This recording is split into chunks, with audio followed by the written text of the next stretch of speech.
Well, this actually becomes an annual video. We did one about this subject about a year ago, and it's time to do it again. And it's my favorite subject, called lightning.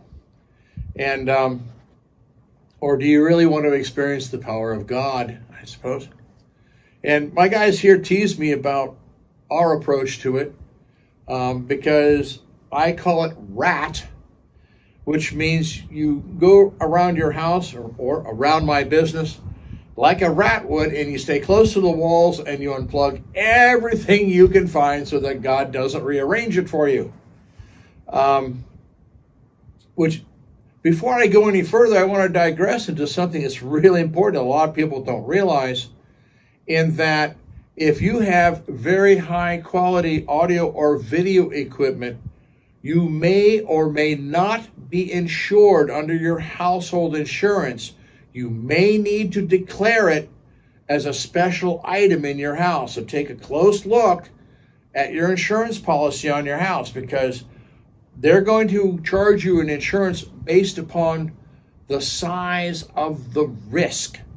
So if you have something very unique, like very expensive this or very expensive that, and they have limitations or special exemptions, unless you declare it, make sure you're covered. Well, I want to get that one out of the way real quick, because I've seen that one hit. But let's move on. The fact is that generally in computerese, a lightning strike within a half mile is considered a direct hit. And lightning starts at the ground and goes up. So one of the reasons that we go with unplugging is that very few systems can withstand those type of direct hits. Certainly that anything that's dependent upon integrated circuitry is far more susceptible than discrete componentry. So that's why oftentimes you'll see that the processors or CD players or those type of devices are toast, and yet the power amp seems to be okay, because in power amps they typically use discrete devices. Of course, if you have Class D, which we have in Bel Canto, well, they're going to be more susceptible than a traditional power amp design like the Bryston sitting above it. A lot of people sell things that are supposedly surge protection. Now, yes, they are surge protection. They will clamp down and prevent significant voltage swings to getting to your electronics. But that is nothing anywhere near the scale of a lightning strike. If you want to see how this played out in business, early on in the history of the monster cable power centers, they sold it with a little sticker that said up to $100,000 coverage against lightning. Within a year or two, I don't know if they still use that sticker or not, but the company that sold Monster Cable products were Noel Lee, and the company that built these power centers and sold them and distributed them were two distinct companies. So if anything went horribly wrong, the company that made the power centers, they were the ones that took the hit, and the cable company was just fine. So obviously, they learned their lesson that these little $250, $300 boxes weren't enough.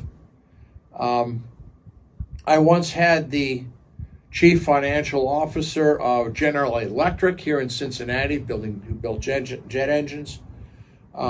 They spent quite a huge sum of money building systems to protect their computer systems against such events. And trust me, if a company could have spent $239 to protect a multi-million-dollar computer against lightning, they would have spent $259, okay? No, they spent a lot of money. Definitely in the 7 digits, easily. So don't assume that the little boxes you have that are designed for surge protection will do you any good against lightning. That's that's a real gamble on your part. Now, when you're unplugging, we recommend that you pull the power cord away 2 to 3 feet from the actual socket.